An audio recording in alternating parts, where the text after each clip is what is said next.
It's not just a mistake, it's a disaster. A full-blown, soul-crushing disaster. And they know it.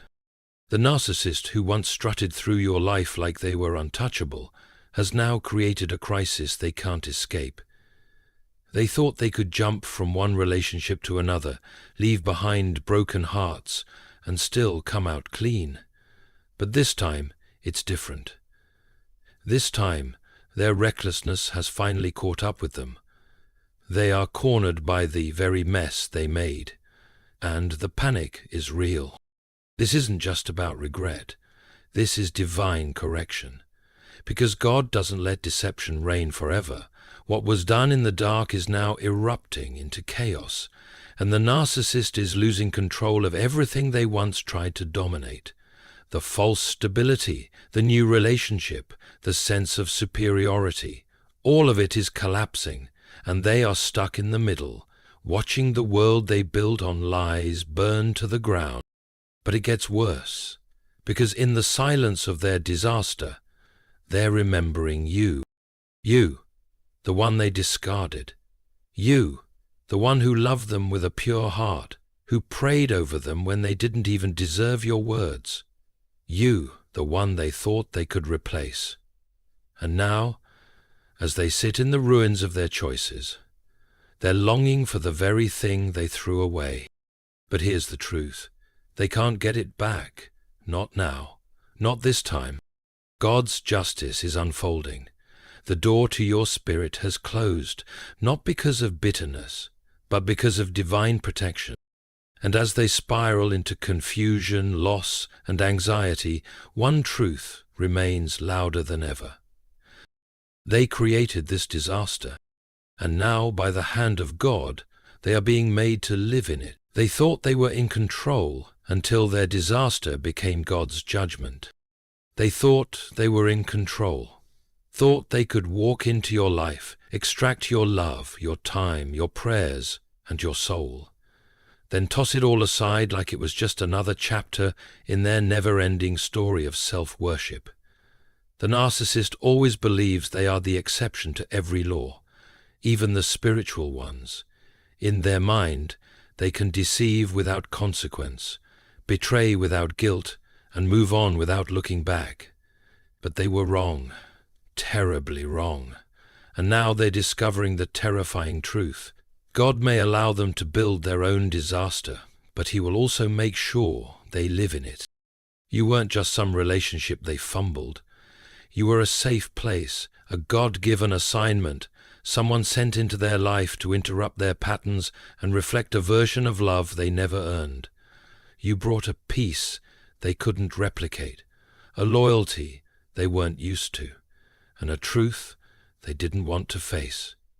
Because loving someone like you, someone with a soul tethered to God, meant they had to rise to a higher standard. It meant they had to stop pretending, stop running, stop hiding behind the charm and manipulation, and deal with who they actually were underneath all that ego.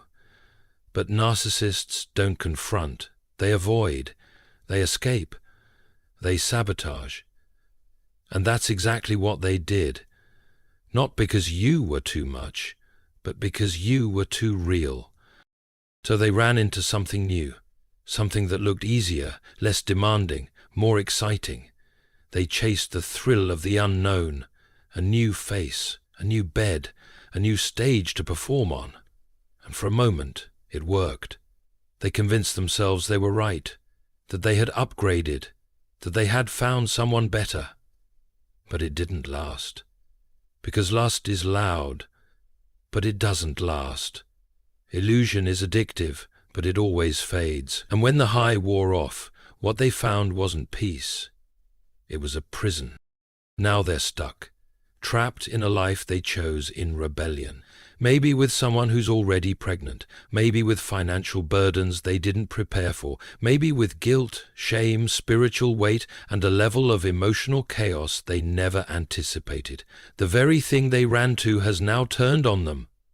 And the irony? They can't run this time. Not from this. Not from what they've created. Because this isn't just a bad decision. It's a divine correction, They created the storm, and now God is saying, no more escaping, no more ghosting, no more rewriting the truth. You will stay here, and you will feel it. And they do. Oh, they feel it.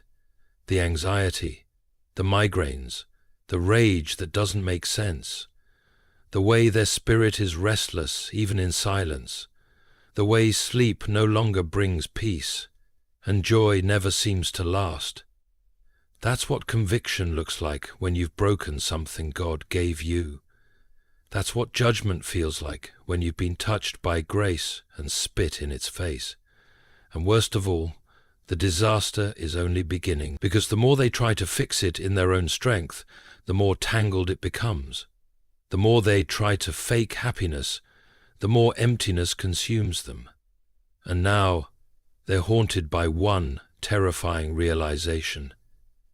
They left their covering when they left you.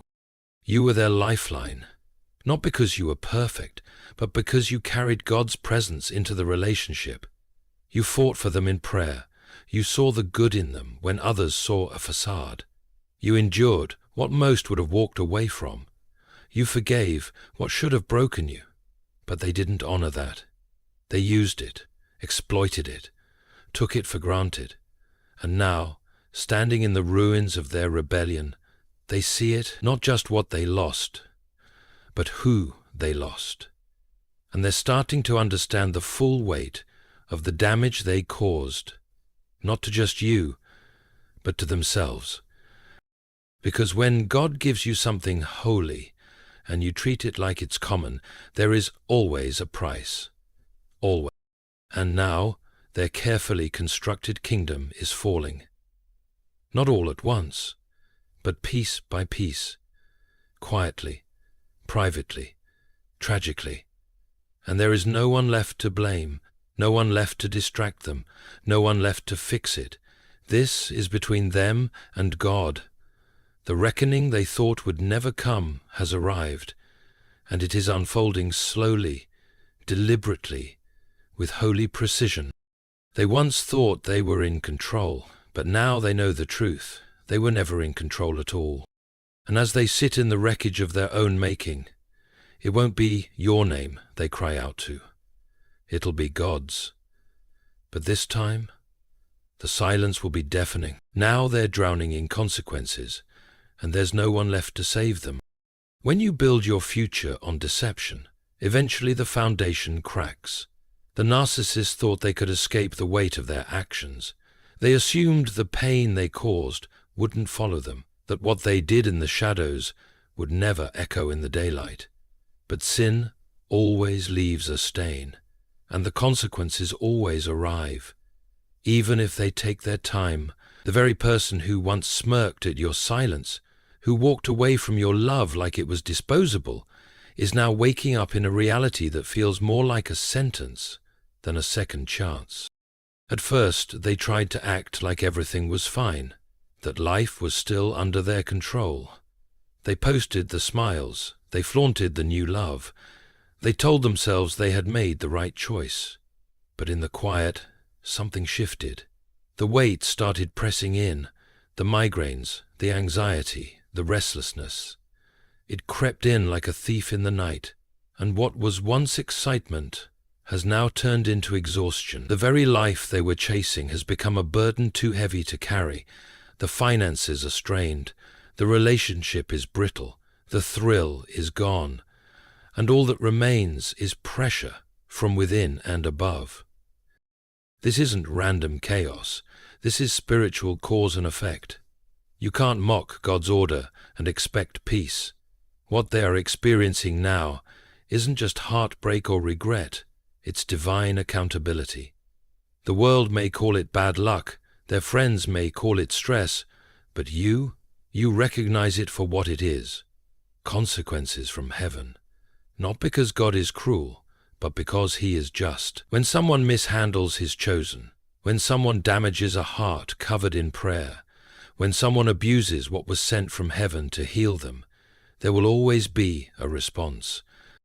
And now there is no more audience for their lies, no more enablers. No more friends to hype up their delusions. They've worn out their performance. They've drained every ounce of empathy from the people around them. And for the first time in their life, they are left to face themselves. Fully, honestly, painfully. They are no longer just haunted by what they did to you. They are being confronted by who they've become in the absence of your light. And here's what makes it unbearable. They know you're not waiting for them. They know that this time you've walked away for good. They know they don't have access to your prayers anymore. And the spiritual covering that used to surround them when you interceded on their behalf, it's gone. They're standing outside the gates now, staring at a door they once had the key to, and realizing that their own hands locked it shut. This is what happens when you betray what was sacred, when you abandon someone who carried you to God in private, when you crush the spirit of someone who loved you beyond logic. The ground beneath your feet stops cooperating. Your peace leaves, your clarity vanishes, and the presence of God that once protected your steps turns its face away until you repent. This is not just a hard season, it is a divine reckoning. And if you've ever questioned whether God saw your tears, if you've ever wondered if heaven noticed the nights you stayed up crying, asking, "Lord, why would they do this to me?" If you've ever thought your pain went unnoticed, while they walked away smiling, let this be your answer. This is it. This is what God does when He says, "Touch not my anointed." This is what it looks like when heaven steps back and lets a soul feel the full weight of their rebellion. Not to destroy them, but to remind them that you were never the fool. You were the covering. You were the intercessor. You were the one standing in the gap when no one else could see the war they were waging against their own destiny. And now, that war has turned inward. So don't be fooled by their silence. Don't be deceived by what they show online. Behind the curtain, they are unraveling. Because the storm outside may be loud, but the storm inside is deafening. And you've been delivered from it. If you feel this truth in your soul, if you know that God is showing you the spiritual consequences they never thought they'd face, comment below with the words, "I felt it." Let heaven know you received this word. Let hell know you survived it. In the heart of their chaos, they remember you, the one they should have chosen. Regret doesn't always come like thunder. Sometimes it arrives as a whisper, quiet, persistent, relentless. And for the narcissist, that whisper has become unbearable. Because as they sit in the emotional wreckage of the life they rushed into, what returns to them again and again is not guilt over the lies they told or the illusions they chased.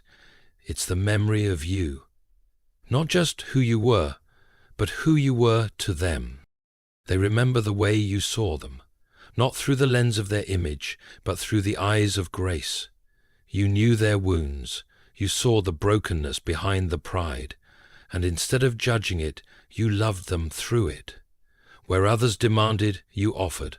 Where others took offense, you showed patience. Where others would have walked away, you stayed. They didn't understand it then. They mistook it for weakness, for naivety, for codependence. But it wasn't weakness at all.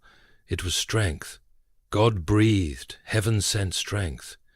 The kind that holds the weight of another soul without needing recognition. The kind that covers someone in prayer even after they've betrayed you. Now they remember how it felt to be seen that deeply and still be loved. They remember the steadiness of your presence, the clarity in your counsel, the softness in your voice when everything in them was harsh. They remember the atmosphere that changed when you entered a room, not because you were loud, but because your spirit was anchored. They remember the way you looked at them, not with fear or awe or worship, but with spiritual discernment. They remember how you weren't impressed by their charm, because you were connected to their soul. And that kind of memory is not something they can silence. It doesn't leave with time. It doesn't fade when they laugh with someone new. In fact, it gets louder the more their life falls apart, because the new person, the one they thought would replace you, doesn't know how to carry their darkness. They don't know how to pray through the chaos. They don't know how to love without demanding a performance. And so the narcissist finds themselves craving not attention, but anointing. Not flattery, but peace. Not the rush of lust, but the grounding of presence. The very thing you carried without even trying. And while they may never say it out loud, they are now living with the grief they can't speak.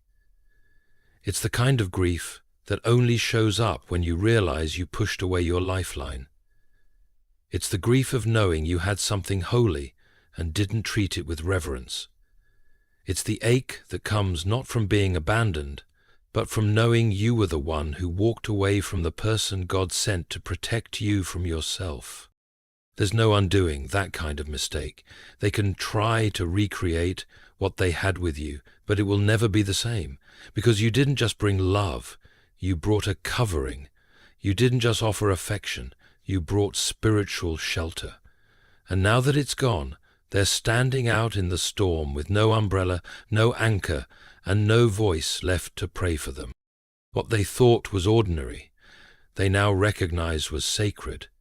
What they treated like an option, they now know was a once-in-a-lifetime gift. And the more they try to convince themselves that they're fine, the more the emptiness inside exposes their delusion. The more they surround themselves with noise, the louder the silence becomes. Because deep down, they don't miss what you did for them. They miss who they were when they were with you. Because for a fleeting season, being loved by you made them feel closer to the person they always pretended to be. And that realization, that aching contrast between the reality they're living and the peace they once had, is the true punishment. Not from you, not even from the consequences around them, but from the undeniable truth that they traded heaven's provision for a moment's pride, and that what's been lost cannot be recovered. Their worst fear is now reality. You're gone for good, and God is closing the door. When a narcissist walks away, they don't believe it's permanent. In their mind, the story is never really over. It's simply paused. They believe they can come and go as they please. They think that because you've forgiven them before, you'll do it again. That the emotional door you once left open, out of hope, loyalty, or love, will always be waiting in case they decide to return. But what they never expected was God closing that door before they could get back through it. You see, they never truly feared losing you, not until they realized they actually had. And not just temporarily, not just emotionally, but spiritually. They felt the shift in the atmosphere, the silence that couldn't be explained away, the weight of your absence in places where your presence used to cover them. And now, for the first time, their worst fear is no longer some abstract what if. It's real, it's present, and it's irreversible. They didn't think you'd really heal. They thought you'd linger in the background, quietly hoping, quietly watching, quietly waiting. They underestimated the power of what happens when God steps in and says, "That's enough." They didn't see the long nights you spent asking heaven for clarity, for the courage to let go, for the wisdom to stop calling it love when it was really emotional slavery. They didn't hear your prayers asking God to deliver you, not from them as a person, but from the soul tie that made you feel like their healing was your responsibility. But God heard it, and He moved. Not all at once, not in lightning bolts or dramatic closure scenes.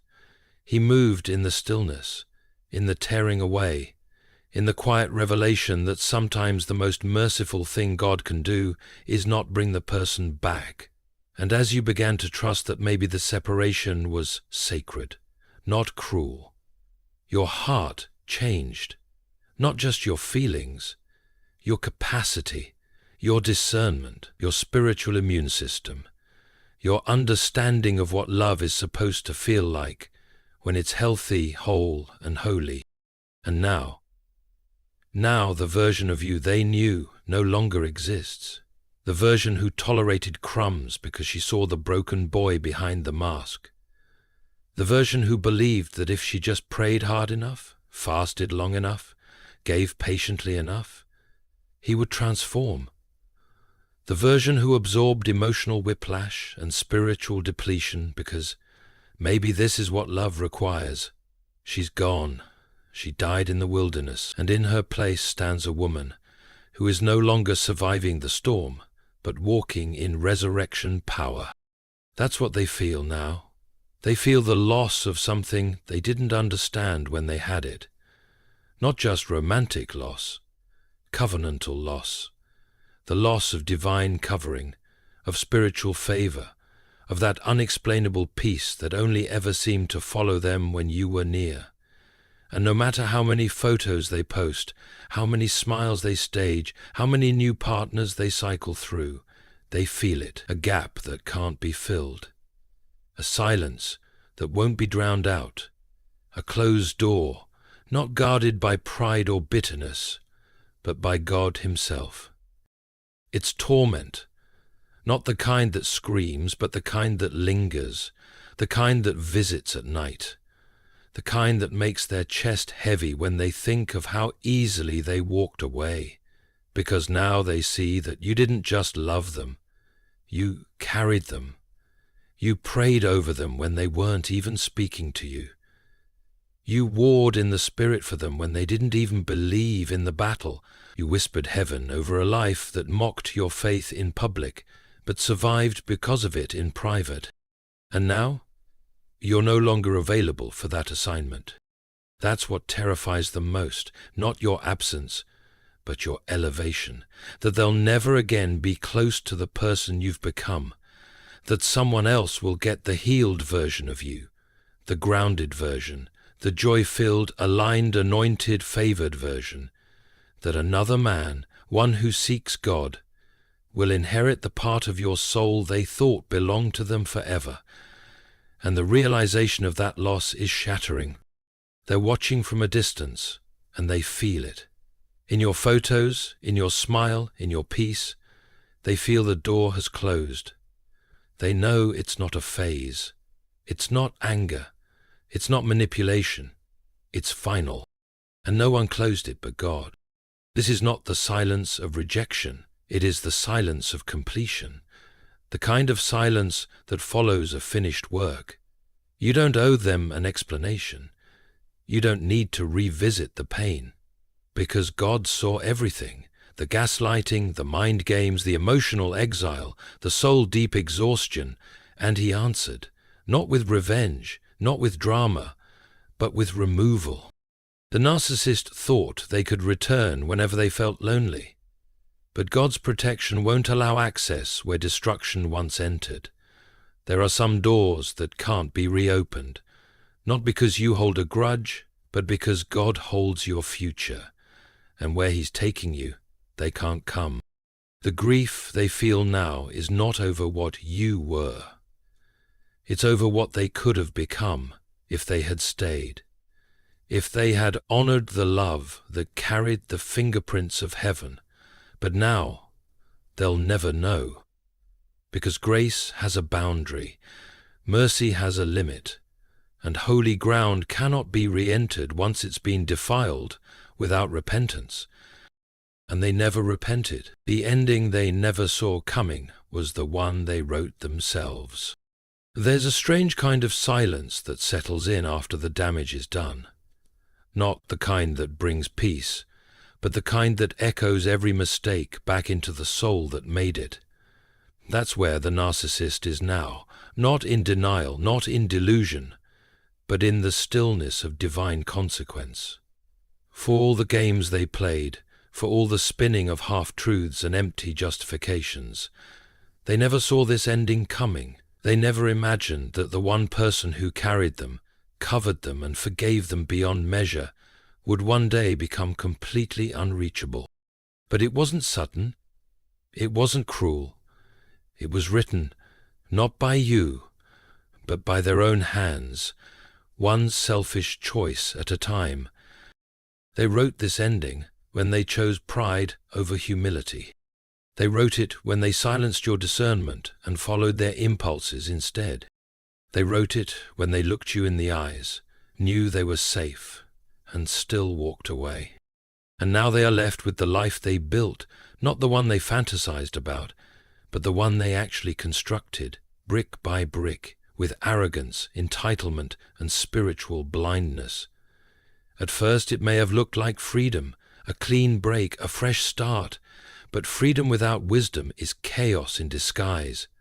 And this new life, this so-called upgrade, has revealed itself for what it truly is, a carefully wrapped curse. The narcissists thought they could outrun sowing and reaping, thought that if they moved fast enough, laughed loud enough, and smiled wide enough, no one, not even God, would hold them accountable. But they underestimated the judge who never sleeps. And now, what was once hidden is being exposed, not just to the world, but to themselves. They are discovering the horror of true isolation, the kind that doesn't come from being alone, but from being separated from covering. The absence of your voice, the absence of your presence, the absence of divine favor that once lingered around them because you brought it into the room. It's not just loneliness they feel, it's the realization that the safest place they ever stood was beside someone they took for granted. And here's the truth that now pierces them in the still hours of the night. You were never the one they had to protect themselves from. You were the one who protected them. From themselves, from darkness, from consequences they never had the strength to face. You stood in the spiritual gap and absorbed blows meant for them. You prayed for their deliverance, even when they were the one crucifying your trust. But you're not in that place anymore, and they are starting to understand the cost of what they destroyed. No one warned them that divine connections come with divine accountability, that when God sends someone to stand beside you and you mistreat them, heaven responds. And it doesn't always look like fire from the sky. Sometimes judgment comes in silence, in spiritual drought, in repeated cycles that no longer break, in closed doors, withheld peace, and nights where God seems distant, not because he's gone, but because they walked away from where his voice was speaking. And so, here they are, watching a life unfold that they thought they wanted, a relationship they thought would complete them, a decision they thought was bold.